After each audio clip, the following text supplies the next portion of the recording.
Hey, I'm Robert. This is going to be a little bit different today because I'm going to talk about something really small, just a tiny little feature in Capture One, but something that is great to have in your bag of tricks when you are making adjustments to images.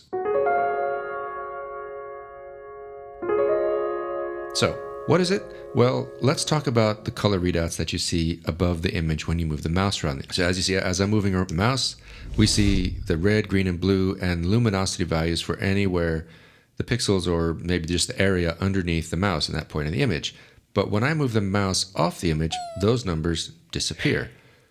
Wouldn't it be nice to be able to click on a point in the image and have those numbers stay there for that particular point? So that way, when you made adjustments, you could see what was happening in that part of the image.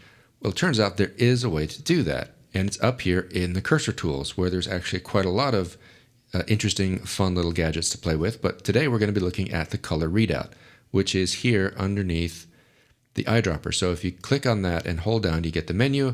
Down at the bottom is Add Color Readout. So let's select that, and now we have a cursor tool that looks like, I don't know, a flag with a plus sign.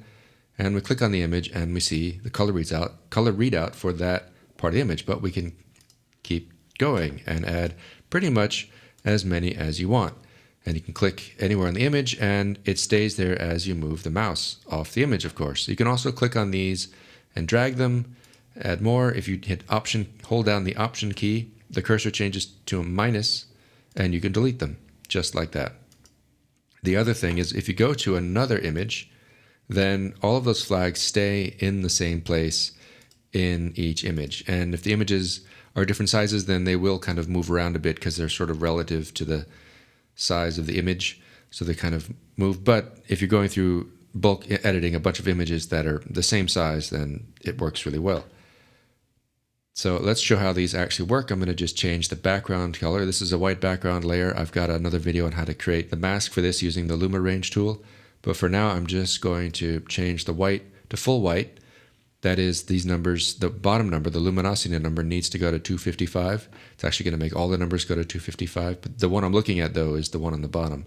As I drag this over to the left, and we see that all of these except the bottom right, actually the top right, are not quite there yet. I'm going to just keep going, and a little bit more, and a bit more, and then there. They're all at 255. The background is now pure white. And I was able to do that without having to go back and forth and check the different spots of the image. I can see them all at the same time. That is really cool. So another thing about this tool is if you have selected that, then change to a different cursor tool, they'll disappear. Now there's an option to leave that on all the time. You can choose Always Show Color Readouts, and when you change to a different cursor, they're always going to be there. And then you have to go back to the cursor tool to option click to delete, or you can right click and delete a single one or delete all of them. However, what I like to do is leave this option off and set a keyboard shortcut for the readout, which I use the backwards quote, the top left of a US keyboard. And that was a convenient one to use because I don't think it was already used for anything. And now I can hit H, say, to go back to the hand tool. The flags disappear, and when I need to get those back, I just hit that key, and they're there when I need them. So that is the color readout tool. Super useful to use when you are adjusting a particular part of the image. Maybe you're watching the highlights on skin and you want to match those on two different images, something like that. Anyway, it's just great to have. I'm Robert Reed. Thanks for watching. I always appreciate comments and questions down below. Please let me know if you have any questions about this or anything else in Capture One, and I will see you next time.